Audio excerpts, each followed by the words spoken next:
Bonjour à tous, donc voilà la présentation de la machine Perkins pour écrire le braille. Donc elle est ici en position de stockage, donc de repos, donc avec le chariot à l'extrême droite pour éviter la détente du ressort. Et ici le mécanisme de blocage de la feuille est positionné de telle sorte à ce que le rouleau en caoutchouc principal n'ait pas de marque avec le temps due à la pression.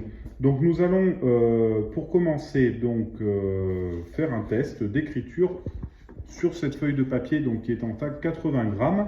Et malheureusement, bon, ce n'est pas le papier adéquat pour la machine puisqu'elle est censée fonctionner en 160 grammes minimum. Donc pour commencer, nous mettons le chariot à l'extrême gauche et nous tournons cette molette dans le sens des aiguilles d'une montre au maximum. C'est très important pour la suite des événements. Donc nous positionnons le papier ici après avoir préalablement réglé les marges derrière et le guide ici. Donc nous abaissons ici le guide et donc nous enroulons le papier comme ceci. Voilà, donc quand le papier est enroulé ici et que donc nous sommes à la bonne distance, nous appuyons sur ce bouton qui permet en fait de faire comme un bouton d'origine. Voilà, donc l'origine du papier est ici.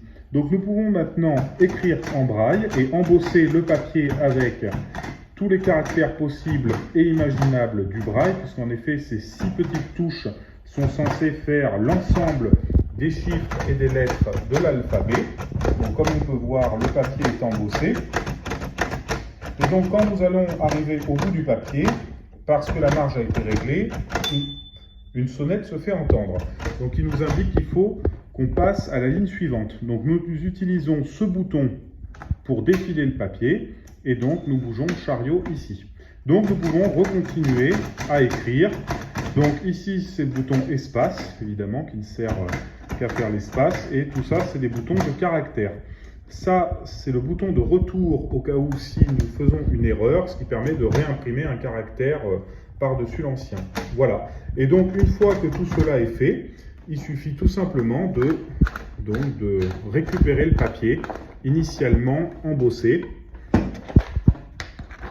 Et donc nous avons embossé le papier avec une ligne et demie de caractères de braille. Et donc cette machine a été inventée dans les années 50 pour les personnes malvoyantes et aveugles avant l'ordinateur.